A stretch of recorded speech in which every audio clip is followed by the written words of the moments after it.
ജനു ഇടയ്ക്കിടയ്ക്ക് ഇവിടെ വരികയും പോകുമെന്നും വേണ്ട. താൻ പറയാൻ പോകുന്നത് എന്താണെന്ന് എനിക്കറിയാം. മനസ്സ് നിറയെ കുറ്റബോധമുണ്ട്, കിടന്നിട്ട് ഉറക്കം വരുന്നില്ല, ഇതൊക്കെ അല്ലേ? എന്റെ ലൈൻ ഞാൻ നേരത്തെ വ്യക്തമായി കഴിഞ്ഞു. എനിക്കൊരു വിഷമവും ഇല്ല, പിന്നെ ഒരു ദുഃഖമുണ്ട്. വധശിക്ഷ ഒത്തു കിട്ടിയില്ല, അത് ജീവപര്യന്തമായി കുറഞ്ഞുപോയി. സാരമില്ല, ചിത്രഗുപ്തന്റെ കണക്ക് പുസ്തകത്തിൽ എന്റെ പേര് വളരെ താഴെയായിരിക്കാം. ഒക്കെ ഒരു തമാശയായിട്ട് എടുത്താൽ മതി. തമാശ ഏറ്റെടുക്കാൻ എനിക്ക് കഴിയണ്ടേ? നിയമത്തിന്റെ നാട്ടുകാരുടെ മുമ്പിൽ നിന്ന് ഞാൻ രക്ഷപ്പെട്ടിരിക്കാം.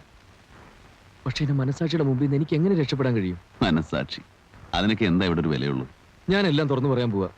വരുന്ന എന്തും വരട്ടെ, അനുഭവിക്കാൻ ഞാൻ ഒരുക്കുക. ജനു, മനസ്സ് അസ്വസ്ഥമാകുമ്പോൾ ചിന്തകളൊക്കെ തകരാറിലാവും. അതനുസരിച്ച് പ്രവർത്തിക്കാൻ തുടങ്ങിയാൽ അപകടം കൂടുകയുള്ളൂ. നീ എന്ന് പറഞ്ഞില്ലേ, വയസ്സായ അച്ഛനമ്മമാര്, കല്യാണപ്രായമായ അനിയത്തി, അവർക്കൊക്കെ നീയല്ലേ ഉള്ളൂ. എന്നെക്കുറിച്ച് ഓർക്കുന്നതിന് പകരം നീ അവരെ പറ്റി ആലോചിക്കും. എനിക്ക് നഷ്ടപ്പെടാൻ എന്താ ഉള്ളൂ? മുകളിൽ ആകാശം, താഴെ പോയി. അതിനിടയ്ക്ക് അപൂർവമായിട്ട് ഈ ഒരു ജന്മം. പുറത്തെ സ്വാതന്ത്ര്യത്തെക്കാൾ സുഖമുണ്ട് ഇവിടെ.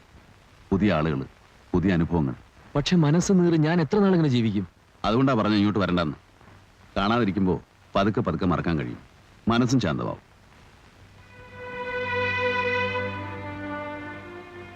ജനനത്തിലൂടെ മാത്രമല്ല സഹോദര ബന്ധമുണ്ടാവുന്നത്. നമ്മൾ തമ്മിൽ പരിചയപ്പെട്ട നിമിഷമുണ്ടല്ലോ, മരണത്തിന് തൊട്ടു മുമ്പുള്ള ഒരു അപൂർവ സംഗമം.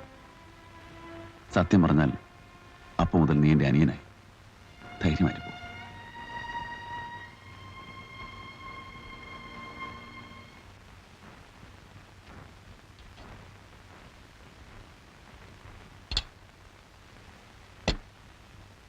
ഇന്ന് ആ ഉണ്ണിപ്പിള്ള വന്നിരുന്നു. അന്ന് കാണാൻ വന്നവർക്ക് ഇതേ ഇഷ്ടായിന്ന്. സ്ത്രീധനത്തിന്റെ കാര്യത്തിൽ അവർക്ക് വലിയ നിർബന്ധമൊന്നുമില്ല. എന്നാലും കല്യാണം എന്ന് പറയുമ്പോ അവരോട് എന്താ നമ്മൾ പറയേണ്ടത്?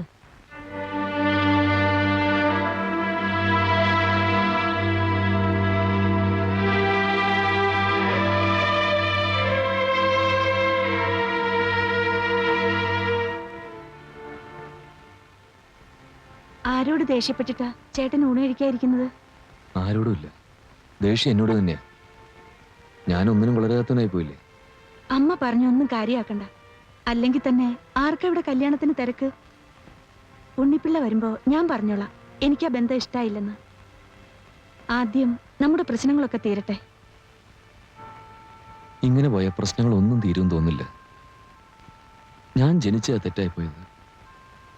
ആദ്യം എന്നെ പഠിപ്പിക്കാൻ വേണ്ടി പണം ചെലവാക്കി, പിന്നെ ഒരു ജോലിക്ക് വേണ്ടി നിന്റെ ആഭരണങ്ങളെല്ലാം തൂക്കി വിറ്റു, എല്ലാം നശിപ്പിച്ചു. ഞാനൊരുത്തനില്ലായിരുന്നെങ്കിൽ നിന്റെ കല്യാണമെങ്കിൽ അന്തസ്സായിട്ട് നടന്നേനെ. ശപിക്കപ്പെട്ടൊരു ജന്മം എന്റേത്.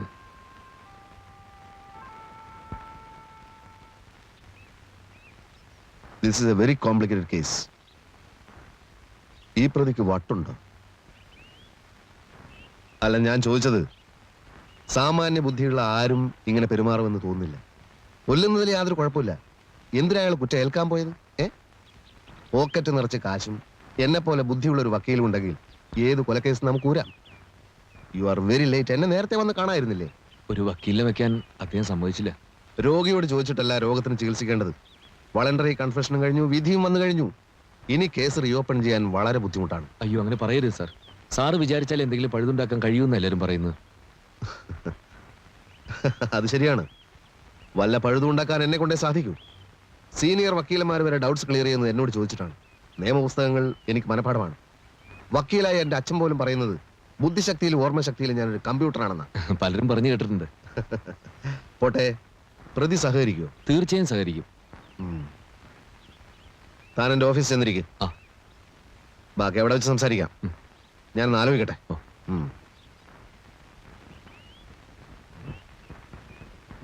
കുഞ്ഞിക്കണ്ണ, കുഞ്ഞിക്കണ്ണ, എടോ കുഞ്ഞിക്കണ്ണ. പതുക്കെ വിളിച്ചാൽ എനിക്ക് കേൾക്കാൻ കഴിയും. വെള്ളയപ്പം, മുട്ടറോസ്റ്റ്, പഴം പുഴുങ്ങിയ ഇതൊക്കെ വേണമെന്നല്ലേ പറഞ്ഞേ? കുറച്ച് സമയം പിടിക്കും. അതിൻ്റെ ഇടയിൽ വേറെ പണി പറഞ്ഞാൽ ഇതും നടക്കൂല അതും നടക്കൂല. മെഷീൻ അല്ലേ ഞാൻ. കുളിക്കാൻ വെള്ളം ചൂടാക്കിയോ? ചൂടാക്കാൻ മണ്ണെണ്ണയും തീപ്പെട്ടിയും സ്റ്റൗവും ഒക്കെ റെഡി. പക്ഷെ ടാങ്കിൽ വെള്ളമില്ല. വെള്ളം ഇല്ലേ? ഹൗസ് ഓണർ തള്ള മോട്ടർ ഓൺ ചെയ്തിട്ടില്ല. വക്കീലൊന്ന് താഴെ ചെന്ന് പറ. ഞാനോ? പിന്നെ അതും ഞാനോ? ആ തള്ളയായിട്ട് ഗുസ്തി പിടിക്കാനല്ല വലിയ വക്കീൽ എന്നെ ഇങ്ങോട്ട് പറഞ്ഞയച്ചത്. മോട്ടർ ഓൺ ചെയ്യാൻ പറഞ്ഞ തള്ള എന്നെ തിന്നാൻ പോരാ. നിനക്ക് നല്ല തണ്ടും തടിയില്ലേ, താഴെന്ന് വെള്ളെടുത്തോണ്ടേ ചൂടാക്കിയാ പോരെ, എന്തിനാ കരണ്ട് കളിയുന്നതെന്നൊക്കെ. ഇന്നാളൊരു മീനിന്റെ മുള്ള് പൂച്ച കടിച്ചോണ്ടേ അവരുടെ വെറ്റിലച്ചലത്തിലിട്ടു. അത് ഞാൻ ചെയ്താണെന്നും പറഞ്ഞ് പൂരത്തെറി. ഞാൻ സത്യം തുറന്നു പറഞ്ഞേക്കാം, ഇങ്ങനെ പോവാണെങ്കിൽ എനിക്ക് വക്കീലിന്റെ സഹായം വേണ്ടി വരും. മനസ്സിലായില്ല. ഞാൻ ആ തള്ളയെ കൊല്ലു, ബാക്കിയൊക്കെ വക്കീലിന്റെ അടുത്താണ്. പറഞ്ഞത് മനസ്സിലായല്ലോ. റോട്ടിലൂടെ പോകുമ്പോ വളരെ സൂക്ഷിച്ചു പോണം കേട്ടോ. ആ. ടാറ്റാ, ടാറ്റാ, ടാറ്റാ.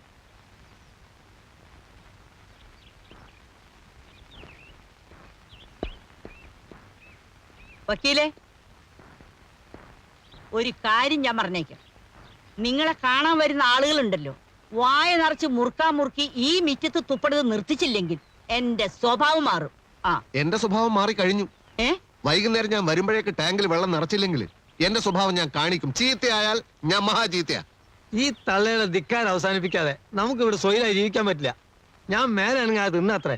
അതിന് ഈ തള്ളക്ക് എന്താ ചെയ്തോ? ആരാണ് നിന്റെ തള്ള? ഞാൻ വക്കീലായിട്ടാ സംസാരിക്കുന്നത്.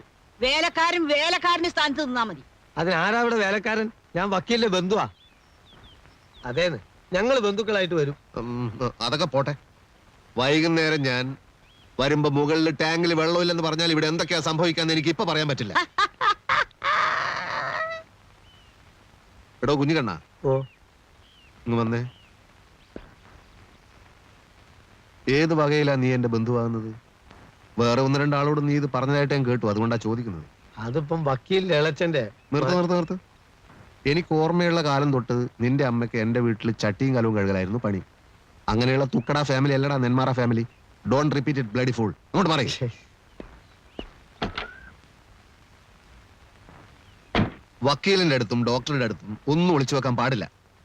താനൊരാളെ കൊന്നു, പോലീസ് തന്നെ അറസ്റ്റ് ചെയ്തു, കേസ് കോടതിയിൽ വന്നു, കൂട്ടക്കേറിയെന്ന് താൻ പറഞ്ഞു ഞാൻ തന്നെയാണ് കൊന്നതെന്ന്. കുറ്റം ചെയ്തവന്മാരൊക്കെ അങ്ങനെ പറയാൻ തുടങ്ങിയാൽ പിന്നെ ഞങ്ങൾ എന്തിനാണോ ഈ കോട്ടുകൂട്ട് നടക്കുന്നത്? വിഡ്ഢിത്തായിപ്പോയി, മഹാവിഡ്ഢിത്തായിപ്പോയി.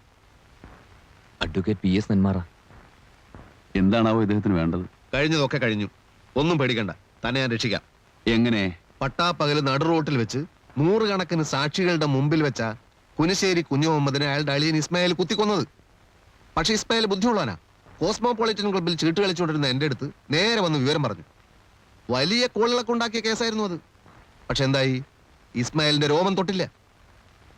കുറ്റം സമ്മതിക്കാൻ തന്നെ ആരാ പ്രേരിപ്പിച്ചത്? എന്താ തന്റെ ഉദ്ദേശം? നമുക്ക് അപ്പീൽ കൊടുക്കുന്ന വക്കീൽ പറയുന്നത് വളണ്ടറി കൺഫെഷൻ അല്ലെന്ന് കോടതി പറയാം. CRPC 374, 375 മെമ്മോ ഓഫ് അപ്പിയറൻസ് അടക്കം അപ്പീൽ ഫയൽ ചെയ്യാം. എന്നെ പുറത്തിറക്കാനാണോ? എന്താ വിശ്വാസമില്ലേ? വോളണ്ടറി കൺഫെഷൻ അല്ലെന്ന് നിങ്ങൾ എങ്ങനെയാ പ്രൂവ് ചെയ്യാൻ പോകുന്നത്? ഈ കേസ് എന്നേക്കുമായി അവസാനിച്ചു കഴിഞ്ഞു. ഇതിന് റീ ഓപ്പൺ ചെയ്യുന്ന പ്രശ്നമേ ഇല്ല. താനൊരു മാനസിക രോഗിയായിരുന്നു എന്നുള്ള ഗ്രൗണ്ടിലായിരിക്കും എന്റെ അപ്പീൽ. പ്രൂവ് ചെയ്യാൻ ബുദ്ധിമുട്ടായിരിക്കും. സാധിക്കുമെങ്കിൽ ഈ ജീവപര്യന്തം ഒരു വധശിക്ഷയാക്കി മാറ്റി തന്നാ കൊള്ളാം. എന്താ, സാധിക്കോ? ഇയാള് ശരിക്കും ഒരു മാനസിക രോഗി തന്നെയാണോ?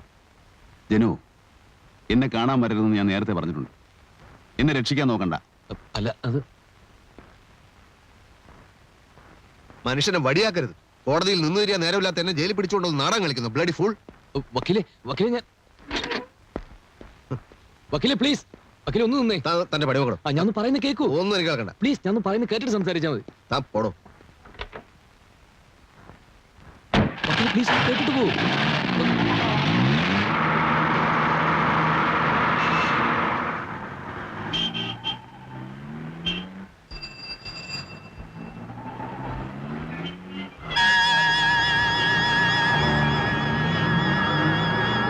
Hello, car നിർത്തേ.